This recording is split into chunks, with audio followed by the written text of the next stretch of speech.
Today, we're going to be ranking how advanced you are in the gym, from gym god all the way down to straight beginner. So the first one is supplementing electrolytes. Now, I think this is kind of like a bell curve of experience in the gym. At the start, you do kind of understand, I need to drink Powerade and electrolytes to fuel my workout because it's marketed so heavily towards people. Then you get a couple years into the gym and you kind of just forget about it because you think about other things like protein, creatine, and then you get further into the gym and you're looking to dial things in more and you realize, oh wait, I actually need to get my electrolytes sorted. I have no clue what sort of electrolytes I'm intaking throughout the day. And it does become something you actually do need to track and manage later down the line, especially when you're really trying to push results. I'd say it's extremely important as well. So I'd say if you're really tracking your electrolytes, you're probably advanced, I'd say. Next is buying mass gainer. Yeah, this goes straight to beginner, bro. This is the first thing they do. They try and speed run gains by just taking straight dextrose and whatever else they put in fucking mass gainers. This is not the route to go realistically long term once you really understand diet and how to fuel your body properly. Yes, I guess there are some good mass gainers out there, but such a beginner thing to be doing. It's what I did at the start as well. Just eat real food. Yeah, bro. Next, we have deloading. Now, it's funny because the longer you're in the gym, the more you're aware of the fact that you should deload, but also the less you want to because you're so obsessed with the results. Me personally, the idea of a deload for me is frightening because I don't want to like lose results, although I know it will actually be beneficial for me. I would say if you're actually strategically implementing deloads, I'd say you're probably intermediate, maybe. Yeah, because beginners don't have any idea about deloading. They think the harder you train, the more results you get. Like, they think it's linear. All right, next we have form. Extremely important, especially if you don't want to get injured and set yourself back in your gym journey. Also important if you want to be building the correct muscle group that you intend to build. I think this is actually pretty broad knowledge and beginner knowledge, and I'm glad it is because it's super important. I don't think we can put it in beginner though, because beginners oftentimes are just winging things, so I'd have to put it into gym bro category. Next, we have progressive overload. Now, you don't necessarily have to know about progressive overload to perform it, especially at the start. You will just naturally lift more and more session after session. It becomes more important later down the line to manage and adjust progressive overload and track what you've been lifting so that you can lift more the next session or the next week or month even, depends how slow your results get. I think most people are pretty aware that you need to be lifting heavier over time, but most people at the start try to lift way more than what they're actually capable of. Yeah, I'd also say it's funny because you focus on progressive overload at the start, and then as your strength starts to plateau, that progressive overload mindset kind of goes out the window. And then I feel like that's where a lot of guys stagnate, and that's why I'm always saying to you guys, when you go in the gym, really go in there with intent, right? Really give yourself that mentality before you walk through those gym doors, because if you're going in there with intent compared to just going through the motions, makes a big difference for sure. So I'd say progressive overload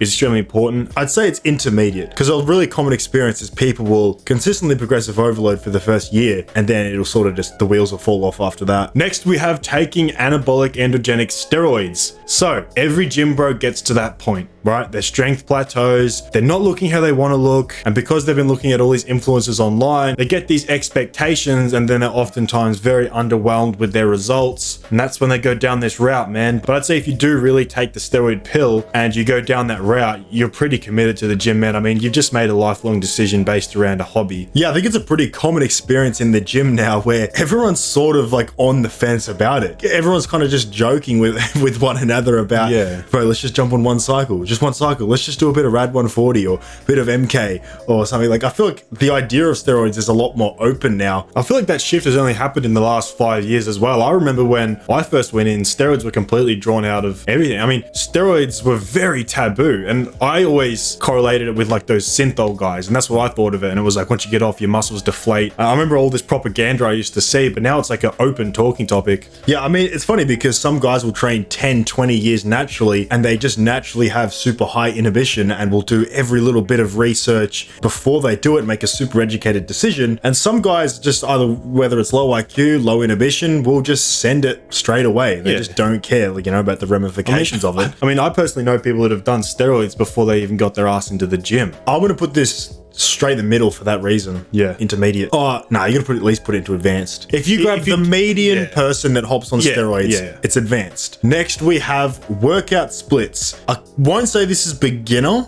I would say this is gym bro. I think we've progressed a lot in the last 10, 20 years in terms of gym knowledge because of like TikTok or like gym talk. I've noticed people are a lot more generally educated even before they get into the gym.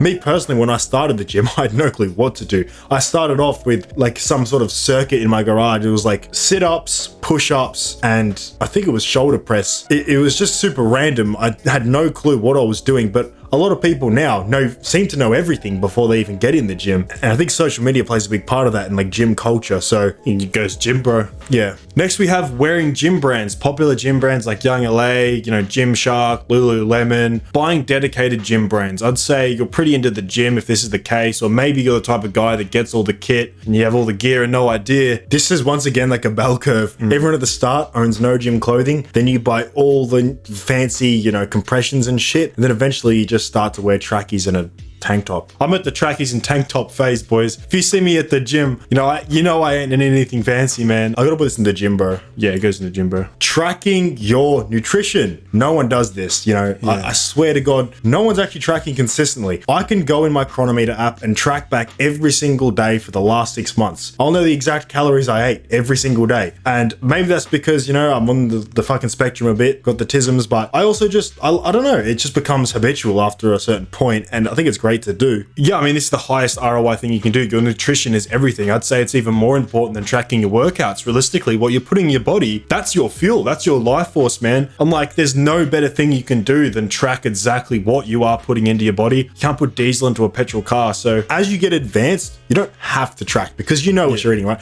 I could probably guess my macros for the day within 10 grams, I know what I'm putting into my body. I know a cup of rice, 50 grams of carbs, etc. So I think it's very advanced to do. I think I'm going to put it in advanced. Yeah, we're talking tracking properly, like tracking everything. Tracking your lifts. So whether that's on your phone, you get like an app or something. Personally, we've now built an app specifically for the Spartan Protocol. You'll get access to it when you join, and you can track your lifts, jot down exactly what you lifted for that session, and then next time you do the same workout, it'll show what you lifted previously. And that's how we do progressive overload. Some guys use notebooks. Actually, personally, all the mass monsters at my gym seem to own some scraggly old notebook, and they're writing in it literally with a pen and paper. And I'm thinking, does this unlock like gains that I'm not aware of or something? Because yeah, it seems to be the strat. But I think this is actually pretty advanced. I don't think many people do it, much like the nutrition tracking, simply because it's annoying to do, right? You don't have to get up after your set and jot down exactly what you did, but it helps because then you've got clarity, much like nutrition tracking,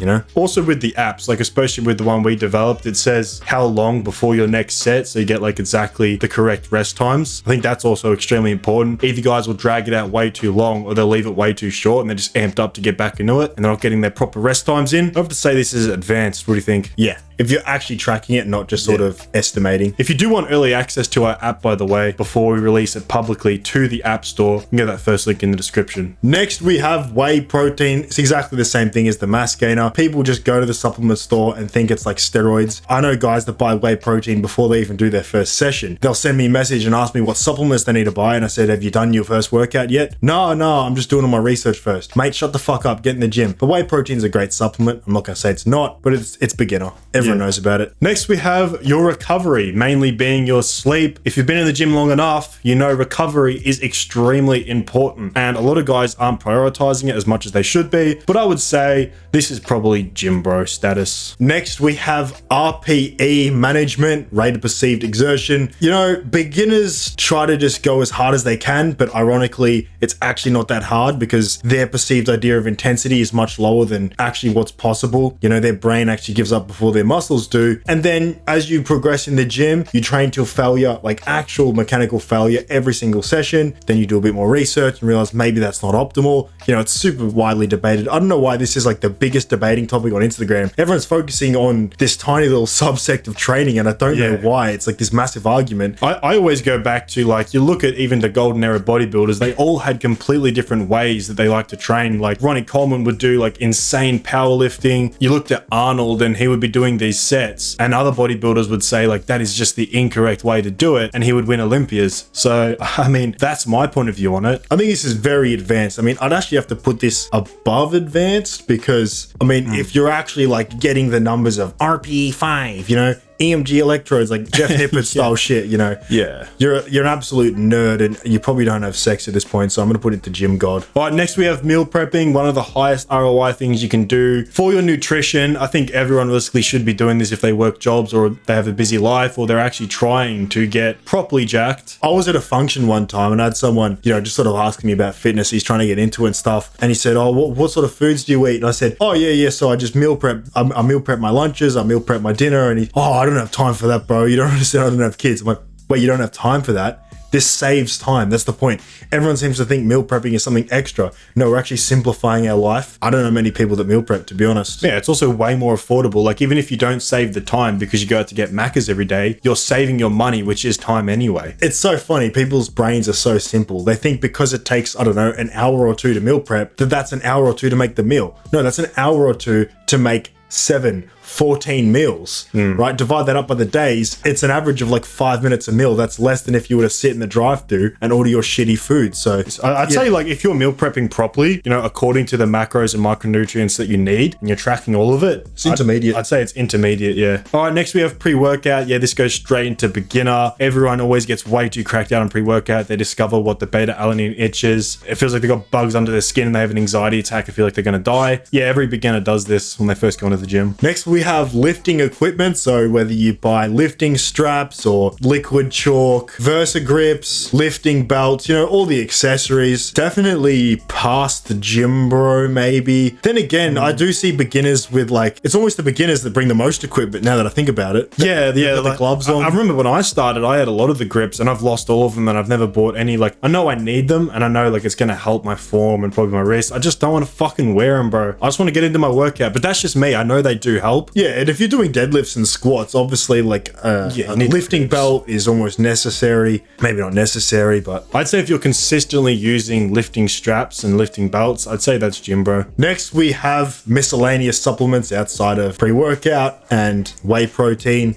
Yeah, it's weird because it's almost like a super beginner thing. You know, everyone seems to think the supplements is what's going to get them jacked. It's almost like the bell curve thing once again. You get into the gym more, pretty much ditch all the supplements, then you really look to dial things in at the end and you bring some back and then you realize just foundational shit, omega-3s, magnesium, vitamin D, things of that nature. I'm going to put it into intermediate. If you're consistently taking the correct vitamins and supplements, yeah, I'll put that in intermediate. Yeah, especially if you've got like the pill boxes and you're structuring it out for the week. Right, next we have watching gym influencers on whatever desired platform, whether it's scrolling Instagram or YouTube or TikTok. Obviously, this has to go into beginner, I guess, because this is what gets a lot of guys into the gym. But then again, you could be like advanced and not even watch gym content. And yeah, it really depends what sort of content you're watching. You know, if you're watching like Lex Little and shit, you know, maybe you're down here. Maybe you start to get into like Figure of Steve, Chase Irons, other guys, really advanced guys. But I gotta put into gym bro at least. Yeah, if you're consistently watching gym content, let us know as well where you would put our channel in terms of gym progress. Oh, I think with these tier lists, it'd be beginner. Yeah. Fucking guys got no clue. Let us know if you want more advanced stuff, by the way, guys. We definitely got it in the chamber. Next, we have optimizing your mitochondria. You know, taking mitochondrial support supplements. You might be asking, what the fuck is that? And 2 years ago, no one had really any idea. These are fairly new. I mean, obviously they've been around for a while, but it's sort of, you know, coming to the surface a bit more now. Things like MOTS-E, methylene blue, SLU, PP332, ubiquinol, you know, there's a bunch of different compounds now that are used to optimize your mitochondria, produce more ATP, almost acts like a nootropic as well. I would classify this almost like outside of supplements. It's weird. It's in this sort of gray zone. It's not they're not peptides necessarily all the time. They can be. I don't know if I'm going to put it in gym god because like it's not really gym related. It's more lifestyle. Although, you know, some of them have fat burning properties and things like that. That's true. I think I'd just put it in advanced. The knowledge is above advanced, but you're not like a gym god because of it, you know. Maybe entrepreneurs might want to delve into that as well. Biohackers or whatever. Next, we have carb cycling. Now, this is what most of the professionals are doing these days. You know, not all of them. It is like the preferred method of cutting weight and even bulking as well. This essentially refers to just modulating your carbohydrate intake based on your demands for the day, or just bringing up lacking body parts. So you'll have like a low carbohydrate day, a medium carbohydrate day, which is most days, and you might have 1 or 2 high days, which is like really pushing the carbohydrates up to 600, 700 grams a day. This essentially allows for better insulin sensitivity, nutritional partitioning, and when you're in a fat loss phase, it helps, you know, restore your glycogen levels, energy, reduces some cravings. It almost acts like a cheat day without having shitty foods. It's a really efficient way to do it. I think this has to go to Gym God, because this is like such specific dieting where you really have to track everything, and not only are you tracking your calories for the day, you're changing up the calories based on what day and when you're lifting, and you're timing your carbohydrate intake around your training and everything. You know, it gets really confusing and you almost have to be unemployed at this point. So this is why gym is such a big rabbit hole to fall down. I mean, like, there's such little to learn, but there's also so much to learn, and you can go so advanced. And I'd say something like carb cycling can make such a big impact in your gym progress, man. We actually incorporated carb cycling in the cut that we most recently did, and I'd say it changed the game for us. We dropped fat stupidly quick. I was looking very full, nice and vascular, getting great workouts in, and I think that was the missing piece that was in my cut. And that's the same strategy that we actually included in the ebook that we also put in the Skool. But if you do want access to the ebook, it's that second link in the description, or if you go to the Skool group, which is the first link in the description, you can get access to all our ebooks and hundreds of other exclusive videos that we make, including our training app that we were talking about before, and literally everything else that we do. It's all there. Next, we have peptides, right? So this is every fake natty or natty plus's favorite thing to talk about. It's always about the peptides now. It's a big trend, and I think it's a trend for a reason. I think it's very interesting what peptides can do for you, and the research they're currently conducting on peptides, super interesting. Yeah, and they're not like steroids, really. They're not super harmful to your health, or at least most of them. They can have side effects, but they're essentially aiding in natural processes in the body, and not all of them are specifically gym related. You know, biohackers love these. You can do things like tan better. You know, you've got GHKCU, which has massive skin benefits, anti-aging peptides, healing peptides. I recently just did the BPC and TB500 stack for my shoulder, and I'd say that sped it up by like double in terms of recovery. You know, and there's just so many coming out. This has a lot of overlap with mitochondrial support as well. I might have to put this into Gym God or Advanced. If you are consistently using peptides to aid in your fitness journey, it's Gym God. Yeah. 100%. You know, a lot of bodybuilders are now using peptides. In fact, most, I'd say now, we're using peptides to, you know, aid with recovery or gut health and things like that. I mean, even Nick Walker, you know, IFBB Pro, potentially winning the Mr. Olympia this year, is running peptides. He's doing retatrutide year round, even during his bulks, just to help with insulin sensitivity. And, you know, you can really help your health, especially if you're running PEDs and things like that. So, and with all this stuff, a lot of it, we're really only scraping the surface of gym knowledge. Like, I'd say that stuff above Gym God, like the stuff they're talking about now, and they're getting so geeky about it. Like, all you'd have to do is just watch one Jeff Nippard video and you know how deep that rabbit hole goes. Once again, if you want to know the full strategy that we use to cut down weight or build a good physique, and the same strategy we've used to transform over 300 lives, is that first link in the description. I know 100% it'll benefit your life in immense ways. That being said, make sure to like, comment, and subscribe, and we'll see you in the next one. Peace.